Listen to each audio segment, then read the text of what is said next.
흔히들 5월을 계절의 여왕이다 이렇게 이야기를 합니다. 이 3, 4월은 완연한 봄이라고 하기는 좀 춥죠. 좀 춥고 6월만 되면 벌써 더워요. 그래서 5월이 참 좋은 계절이라고 합니다. 뭐 두껍지도 얇지도 않은 그런 옷을 입고 또 그냥 지천에 꽃이 만발한 데를 이렇게 나들이를 가고 이러는 게 그 5월에 어떤 그 사람들이 즐기는 그런 계절의 문화가 아닐까 싶습니다. 그러다 보니까요, 전국적으로 가장 축제가 많은 기간도 5월이라고 합니다. 5월 하면은 우리는 막 축제도 많고 계절도 좋고 꽃도 피고 참 아름다운 계절이라고 이렇게 생각을 합니다. 그런데 이 봄이라는 아름다운 계절 이면에서 일어나는 일들이 있더라고요. 그러니까 얼마 전에 기사를 통해서 보니까요, 사계절 중에 봄에 우울증과 자살률이 가장 높다라는 통계가 있다는 거예요. 그러니까 이게 우리나라뿐만 아니라 전 세계적으로 공통적인 현상이라고 합니다. 왜 그럴까? 도대체 이 따뜻하고 이 아름다운 계절에 도대체 왜 그럴까? 왜 이런 일들이 발생할까? 좀 원인을 분석을 해보니까 먼저는요, 급격한 일조량의 변화 때문에 그렇대요. 그러니까 겨울에서 봄으로 계절이 바뀌면서요, 일조량과 기온이 급격하게 변화가 되니까 사람들 안에 호르몬의 불균형이 생긴다는 거죠. 그래서 감정 기복과 충동성을 더 크게 일으킨다고 합니다. 그리고 또 다른 이유가 뭐냐? 그리고 이제 또 다른 이유가 뭐냐라고 하니까 이게 이제 상대적인 박탈감 때문에 그렇다는 거예요. 그러니까 새로운 시작을 알리는 봄이 되면은 많은 사람들이요, 주변에서는 뭐 합격을 했다, 어디 새롭게 들어갔다, 뭐 승진을 했다, 뭐 이런 좋은 소식들이 많이 전해진다는 거예요. 누구는 뭐를 새로 시작했다더라, 이런 소식들이 막 전해진다는 거죠. 더군다나 요즘 SNS가 아주 그냥 뭐 다들 하시잖아요. 그럼 SNS에 사람들이 어떻게 하냐면 막 어디 봄나들이 간 사진을 올립니다. 어디 좋은 데 여행 간 사진들을 올리지요. 뭐 이런 걸 이렇게 서로 보게 되는 거예요. 그러면서 어떻게 생각을 하냐면, 야, 남들은 다 저렇게 잘 사는데, 남들은 다 좋은 일이 있는데, 남들은 다 저렇게 행복하게 지내는데 나만 지금 행복하지 않은 것 같다. 나만 이게 안 되고, 나만 이게 좋은 일이 없고, 나만 이렇게 힘들게 사는 것 같다라는 이 상대적인 소외감, 나만 도태되는 것 같다라는 그런 상대적인 박탈감을 느낀다는 거예요. 그러면서 우울감이 급격하게 증가한다는 거죠. 그런데 이렇게 이제 상대적인 박탈감이나 우울감을 느끼는 사람들을 좀 면밀히 조사를 해보니까 어떤 상황에 처한 사람들이 많으냐면 정서적으로 고립된 생활을 하는 사람들이 많다는 거예요. 이 정서적인 고립이 뭐냐라고 하면요, 다른 사람과 정서적 유대감이 부족한 상태, 이게 정서적 고립이에요. 다른 사람과 감정을 공유하지 못하고 다른 사람으로부터 위로나 지지를 받지 못하는 상태가 이 정서적인 고립입니다. 예를 들면 이런 거예요. 좀 뭐 맛있는 거 오늘 먹었어요. 오늘 맛있는 걸 먹었는데, 야, 이거 진짜 맛있다, 이렇게 얘기하고, 그래? 그러면 나도 한번 다음에 가볼까? 거기 어디야? 이런 소소한 감정을 나눌 수 있는 상대가 없는 상태라는 거예요. 직장에서 실수를 했어요. 그러면 아유, 나 오늘 직장에 실수했는데 어떡하지? 아유, 나 오늘 너무 속상한 일이 있는데 어떡하지? 이렇게 얘기하고 말을 하고 위로와 지지를 받을 수 있는 사람들이 없는 상태. 이 상태가 정서적인 고립된 상태라는 거죠. 그러니까 굳이 큰 사건이 아니더라도요, 삶에서요, 소소하게 느끼는 감정과 어떤 그런 상태들을 좀 이렇게 위로받고 지지받고 뭐 이런 정서적인 교류가 있어야 하는데, 그 정서적인 교류가 없이 고립된 사람들, 그 사람들이 있다는 거예요. 그런데 이제 사회에서 만난 관계가 아니더라도요, 적어도 내 가족 중에 누구랑이라도 이런 교류가 있다라고 하면 정서적인 고립 상태가 안 될 텐데요. 적어도 집에 와서 또 적어도 내 가족과 그런 교류가 있다라 그러면 이제 이런 정서적인 고립 상태가 안 될 텐데, 그런데 우리 사회가 지금 정서적으로 고립된 사람들이 많아지고 있다, 많이 있다라고 이야기한다는 것은 무엇에 대한 반증이냐면 가족 안에서도요, 그 정서적인 교류를 하지 못하는 사람들이 많다는 거예요. 그러니까 가족이 그런 기능을 못하는 경우가 굉장히 많다는 거죠. 그러니까 이렇게 정서적인 고립 가운데 있는 사람들은 주변에 사람들이 많이 존재할지라도 사실은 고립된 사람인 거죠. 혼자인 거예요, 그 안에서. 이런 사람들은 이 우울감을 더 크게 느낄 수밖에 없는 것입니다. 더 슬플 것 같아요. 주변에 사람이 있는데 그 사람과 교류는 못한다?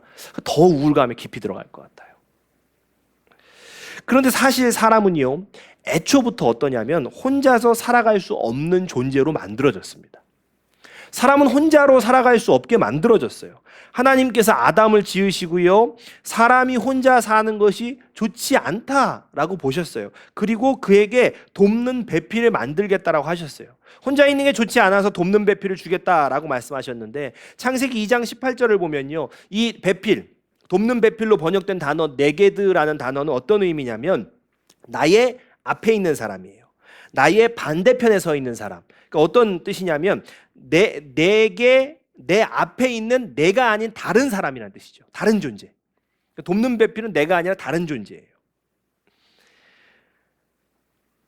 성경은 이렇게 이야기하는 거예요. 혼자 있을 때 온전하지 않았다는 거예요. 보기 좋지 않았다는 거예요. 완전하지 않았다는 거예요. 그래서 나와 다른 존재와 만나서 생육하여 번성하면서 사람은 온전하게 완전한 존재가 된다. 이렇게 기록을 하는 거죠.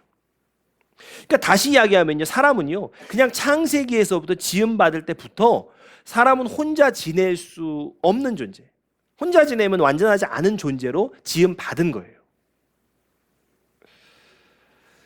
그러나 이제 이렇게 말씀하시는 분들이 있죠. 나는 내향적이라서 혼자 있는 게 좋아. 나는 내향적이라서 혼자 있을 때가 편해. 이렇게 말하는 경우가 있습니다. 그러나 혼자 있는 게 좋다, 편해라고 말하는 경우이더라도요, 그 말이요, 나는 평생 누구와도 안 만날 거야. 나는 평생 누구랑도 대화 안 할 거야. 이런 표현은 아니겠죠. 더구나 나는 혼자가 좋아라고 이야기하는 많은 사람들 가운데 그 삶을 좀 이렇게 면밀히 관찰을 해보면 많은 경우가요, 사람들 관계 속에서 생긴 트라우마로 인해서, 어떤 상처로 인해서 그 타인에게 쉽게 마음을 열지 못하는 경우가 많더라는 거예요. 그러니까 내향적이라서 혼자 있는 게 좋은 게 아니라 상처받아서 아픔이 있어서 타인에게 마음을 잘 못 여는 경우가 많다는 거죠. 물론 진짜 내향적인 사람도 있습니다. 그런데 진짜 내향적이라는 것은 어떤 의미냐면요, 내향적이라는 말은 자신이 가지고 있는 에너지를 자신의 내부로 주로 사용한다는 거예요. 그래서 혼자 시간을 가질 때 충전된다는 의미죠. 혼자 시간을 가질 때 충전된다는 이야기예요. 그래서 그 충전이 잘 되면은 사람들과 대화도 잘 나누고요, 뭐 그런다는 얘기예요. 그러니까 된다는 거예요. 이게 잘 된다는 의미예요. 그러니까 이거 좀 정리를 해보면 내향적이라는 것이 혼자 사는 사람이 아니라 외향적인 사람들에 비해서 더 적은 수의 인간 관계를 통해서도 충분히 만족하고 적은 수의 사람과의 교류를 통해서도 충분히 잘 살아간다는 의미예요. 그러니까 내향적인 사람이라고 해서 사람들과 교류가 필요 없다는 얘기는 아니라는 거죠. 수의 차이라는 거예요. 그러니까 내향적인 사람이든 외향적인 사람이든 그 수의 차이가 있을 뿐이지 결코 고립돼서 살아갈 수 없는 존재예요. 사람은 창조의 질서가 혼자 고립돼서 살아갈 수는 없게 지음 받은 것입니다. 자, 그런데요, 그 사람이 고립되어서 혼자 살아가지 말아야 하는 이유가 또 있어요. 또 창조의 질서뿐만 아니라 하나님께서는요, 이 혼자 고립되어 살아가는 사람을 사용하지 않으셨다는 거예요. 그러니까 사람은 창조의 질서상 혼자 살아가지 못하게 지음 받았고, 또 사람은 하나님께서 사용하시는데 혼자 고립된 사람을 사용하지는 않으셨다는 거죠. 창세기 12장에서요, 아브라함은 하나님의 명령을 받습니다. 하나님께서 뭐라고 말씀하십니까? 너의 고향과 아버지의 집을 떠나라고 말씀하세요. 자, 그런데 아브라함은요, 혼자 떠나지 않습니다. 자, 창세기 12장 5절 말씀입니다. 우리 같이 한번 보겠습니다. 시작. 아브라함이 그의 아내 사레와 조카 롯과 하란에서 모은 모든 소유와 얻은 사람들을 이끌고 가나안 땅으로 가려고 떠나서 마침내 가나안 땅에 들어갔더라. 아브라함이요, 홀로 외롭게 고향을 떠났다 이렇게 기록하지 않아요. 아브라함이 다 버리고 혼자 떠났다 그렇게 기록하지 않습니다. 아브라함이요, 혼자 떠나서 외롭게 산 사람이다라고 기록하지 않아요. 하나님은 아브라함이 혼자 떠나는 것을 원하지 않으셨어요. 하나님은요, 사람이 결코 혼자 살아갈 수 없다는 것을 너무나 누구보다도 잘 아셨기 때문에요. 아브라함이 떠나갈 때 아내와 롯과 고향 하란에서 얻은 사람들과 함께 떠나게 하셨다는 거예요. 함께 떠나게 하셨어요. 자, 그런데요, 참 재미있는 것이 이 함께 떠난 사람들과 아브라함이 이 삶의 여정에서 겪은 일들을 좀 살펴봐야 된다는 거예요. 아브라함이요, 애굽 땅으로 들어갑니다. 근데 이 애굽 땅으로 들어가서 목숨을 잃을까 봐 어떻게 해요? 자신과 함께 떠났던 아내 사라를요, 누이로 속입니다.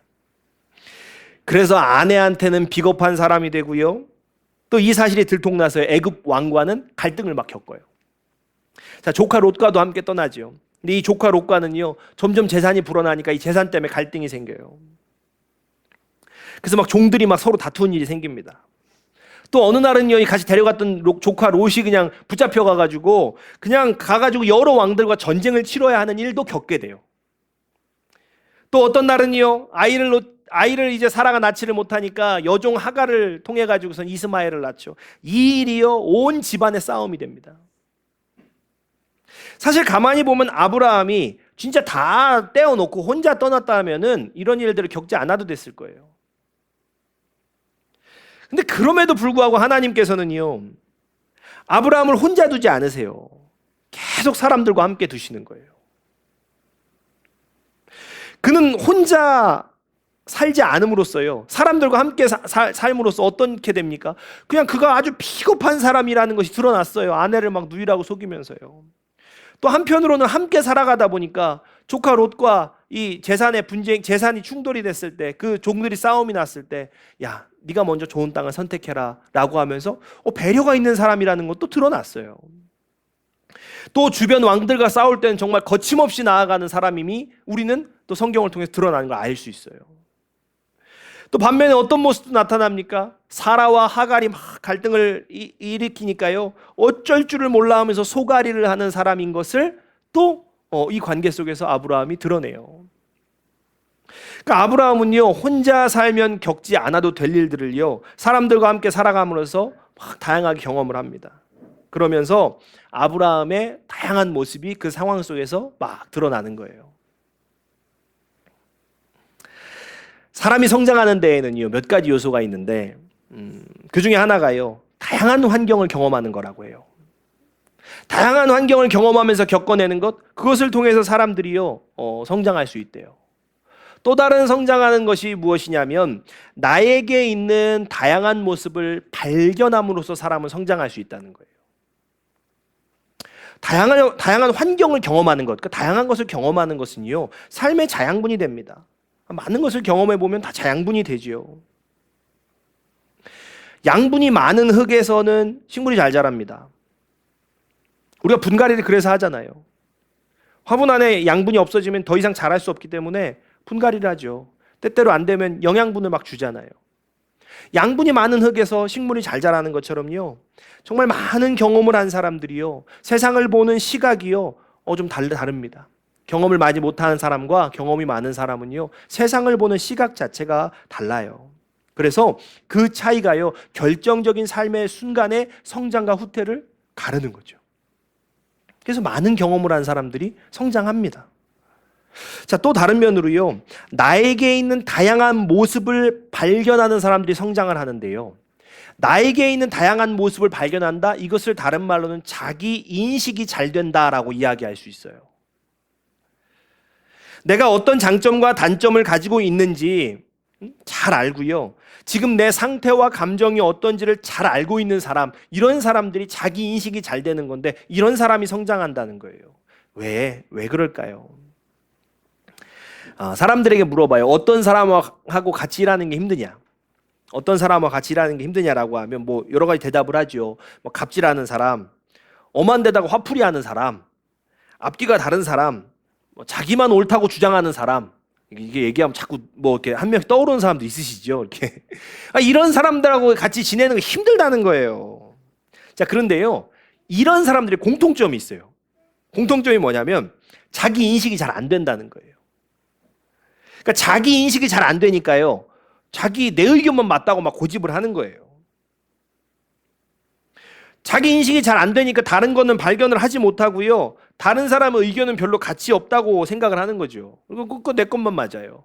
또 엄한 데다 화풀이 하는 사람은 어떻습니까? 지금 내가 뭐 때문에 화가 났는지 누구 때문에 화가 났는지 이게 지금 잘 판단이 안 되니까 엉뚱한 데다가 화풀이를 막 하는 거죠. 그러니까 사람들이요 어떠냐면 막 자기만 옳다고 얘기하는 사람, 엄한 데도 화풀이 하는 사람, 이런 사람 다 피합니다. 이런 사람들 같이 일하고 싶지 않아요. 자기 인식이 안 되면 사람들이 피하게 되고요. 사람들이 피하면 고립되고요. 고립되면 더더욱 불건강한 사람이 됩니다. 그러니까 이런 사람들이요 성장할 수 있을까? 없다는 거예요. 성장이 안 된다는 거죠. 아브라함은요 다양한 경험을 했습니다. 그리고 또 자신에게 있는 다양한 모습을 발견했어요. 비겁한 모습도, 때로는 배려가 있는 모습도, 때로는 거침없는 모습도, 자신 안에 있는 모습들을 다양하게 하나님께 드러내시니까 그것들을 발견을 하게 됩니다. 근데 그렇게 발견할 수 있었던 이유가 뭐냐면 혼자 있지 않았기 때문이에요. 세상에 나 혼자만 살아간다면요 누구랑 싸울 일도 없습니다. 뭐 미안할 일도 없습니다. 화낼 일도 없겠죠. 혼자 있는데 뭐 혼자 미안하고 화낼 일이 뭐가 있겠어요. 자, 그런데 반대로 생각해 보면요 혼자 산다면 행복할 일도 없습니다. 직장에서 승진하면 막 기쁘죠. 근데 나 혼자 있으면 승진하는 게 무슨 소용이 있어요? 그게 무슨 소용이 있겠습니까? 사람이 기쁨을 느끼는 거요. 사람이 기쁨을 느끼는 경우는요 내게 만족을 주는 어떤 사건이 일어나거나 누가 좀 나를 정서적으로 지지해주고 칭찬해주고 인정해줘야 그게 외부에서 들어올 때 행복을 느끼는 거예요. 근데 혼자 살면 그런 일이 일어나질 않습니다. 그러니까 혼자 산다라고 하면 화날 일도 없지만 기쁠 일도 없다는 거예요. 우리가 세상에 혼자 존재한다라면요 우리는 다양한 환경을 경험할 수도 없을 거예요. 우리가 그런 생각하죠. 그래도 혼자 여행하면 많은 거를 좀 얻을 수 있는데요. 이렇게 생각을 하는데 혼자 여행한다는 것, 이것도 혼자 하는 게 아니에요. 혼자 여행을 어디로 갑니까? 다른 사람이 사는 세상으로 가는 거예요. 다른 사람의 현장으로 가는 겁니다. 다른 사람들이 살아가는 삶의 현장에서 그들의 음식을 먹어보고 그들이 살아가는 삶을 걸어보고 경험해보는 것, 그게 여행인 거죠. 혼자 영화 보고 혼자 책을 본다? 그 영화는 또 누가 만들었냐는 거예요. 그 책은 누가 썼냐는 거예요. 다 누군가가 하는 이야기를 우리가 보고 듣는 겁니다. 사실 내 삶에서 경험하고 있는 다양한 경험이라는 건요 다 언젠가 다른 누군가를 통해서 들어온 거예요. 그리고 우리는 그 다양한 경험을 통해서요 나의 여러 가지 모습을 발견하는 겁니다. 그래서 사실 우리가 혼자서는 결코 성장할 수가 없는 거예요. 혼자서는 성장할 수가 없습니다. 바울이요 혼자 잘난 사람이었습니다. 바울은 스스로 어떻게 생각해 봤습니까? 바울은 자신을요 많이 배우고 의롭고 믿음 좋은 사람이라고 인식하고 있었습니다. 가만히 보면 자기 인식이 안 되는 사람이에요. 왜냐하면 우리가 앞서서 어떤 얘기를 했냐면 자기 인식이 잘 안 되는 사람은 사람들이 피한다라고 했잖아요. 사도 바울이 회심하고 예루살렘으로 가니까요 사람들이 전부 바울을 믿지 못하고 다 피해요. 그러니까 자기는 믿음 좋고 자기는 뭐 굉장한 사람이라고 인식했는데 정작은 사람들이 피하는 자기 인식이 안 되는 사람이었어요. 그런데 이 바울은 성장해야 했어요. 왜요? 복음을 위해서 성장해야죠. 그래서 하나님께서 어떤 방법을 사용하십니까? 우리 사도행전 9장 27절로 28절입니다. 우리 같이 읽겠습니다. 시작. 바나바가 데리고 사도들에게 가서 그가 길에서 어떻게 주를 보았는지와 주께서 그에게 말씀하신 일과 다메섹에서 그가 어떻게 예수의 이름으로 담대히 말하였는지를 전하니라. 사울이 제자들과 함께 있어 예루살렘에 출입하며. 아멘. 하나님께서는요 바울을 사람들 속으로 집어넣어 버리셨어요. 그리고 전도 여행을 가도 혼자 가게 안 하셨습니다. 사람들과 함께 가게 하셨어요.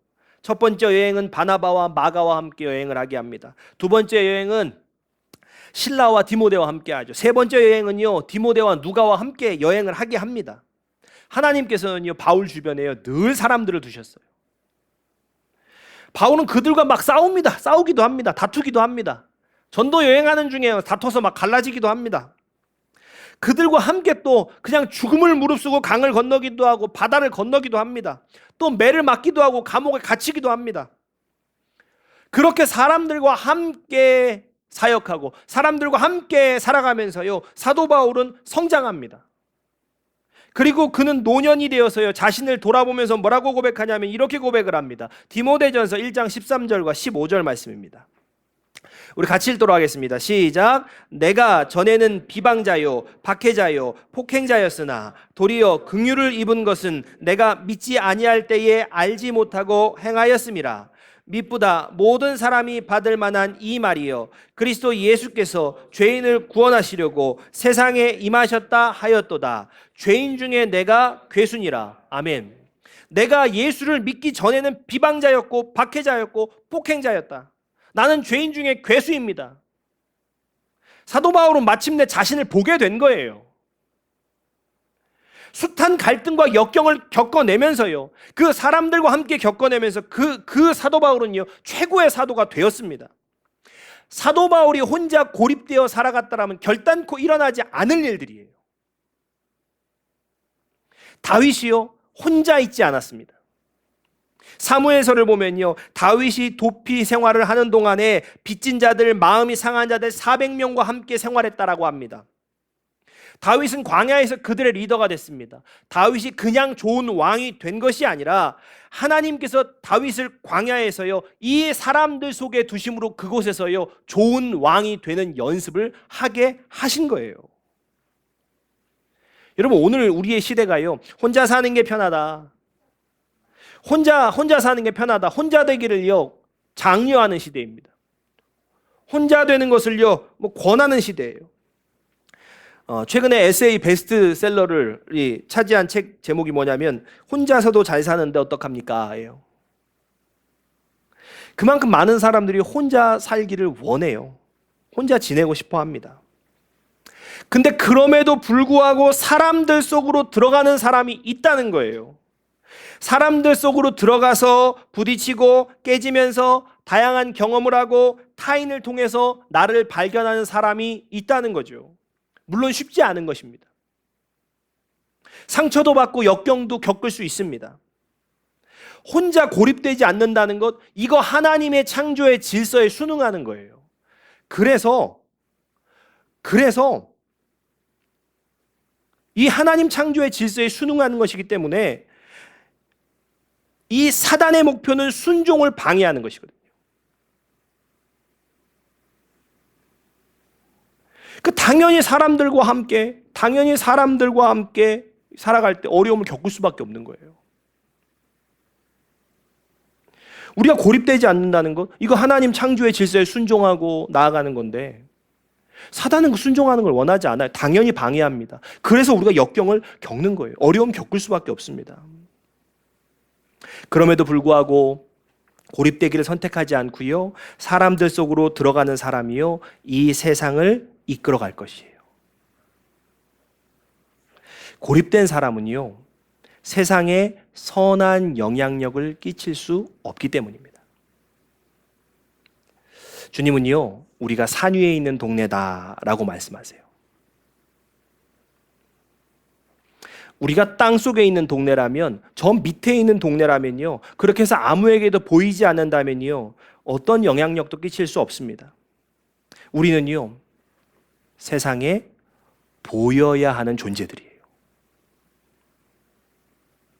그러기 위해서요, 먼저 우리가요, 나를 보여주는 것을 두려워하지 말아야 합니다. 내 생각을 말하고 내 감정을 나누는 것을요, 두려워하지 마셔야 돼요. 여러분, 이것을 두려워하면 자꾸 고립되어 갑니다. 그래서 우리가 예배 후에 소그룹 하는 시간은요, 사실 고립에서 벗어나기 위해서 참 좋은 훈련이 되는 것 같아요. 저는 우리가 1년 동안 소그룹을 하면서 우리의 삶에 크고 작은 변화들이 분명히 있을 거라고 확신합니다. 생각이 확장되었든지 또는 그동안 해보지 않았던 것들을 용기 내어서 우리가 해봤다든지 분명히 각자 삶에서 각자 현장에서 조금씩 또 크고 작은 성장이 있었을 것이라고 확신합니다. 한국교회가요 코로나를 겪은 이후로 교회에 나가지 않고 그냥 주일에 설교 말씀 그냥 동영상 올라오면 그것을 올라오는 것을 보는 성도들이 굉장히 많아졌다고 합니다. 또 교회는 나가는데요 성도들 간에 어떠한 정서적 교류도 없이 지내는 경우가 또 굉장히 많아졌다고 해요. 그리스도인들의 고립, 그것은요 사탄이 원하는 결과입니다. 성도들이요 점차 혼자인 게 편해진다? 그것은 창조의 질서에 반대로 가는 거예요. 역행하는 거예요. 사단의 전략에 젖어들고 있다는 말이에요. 산 위에 있는 동네를 막 끌어내려서 땅 속에 있는 동네를 만들어가지고 전혀 영향력 없는 삶을 만들고 외롭고 무미건조한 삶을 만들려고 하는 사탄의 전략에 우리가 말려들어 버렸다는 거예요. 그러므로요 우리가 고립되지 않고요 사람들 속으로 세상 속으로 들어가는 저와 여러분 되시길 주의 이름으로 축복합니다. 우리가 나아가셔서 우리가 먼저 드러내시고 우리가 먼저 나타나셔서요 정말 우리가 산 위에 있는 동네로서의 역할을 잘 감당하시길 주의 이름으로 축복합니다. 그래서 우리가요 날마다 더 나아지고 날마다 성장하는 사람이 또한 되시기를 주의 이름으로 축복합니다. 아멘. 우리 같이 찬양하고 기도하겠습니다.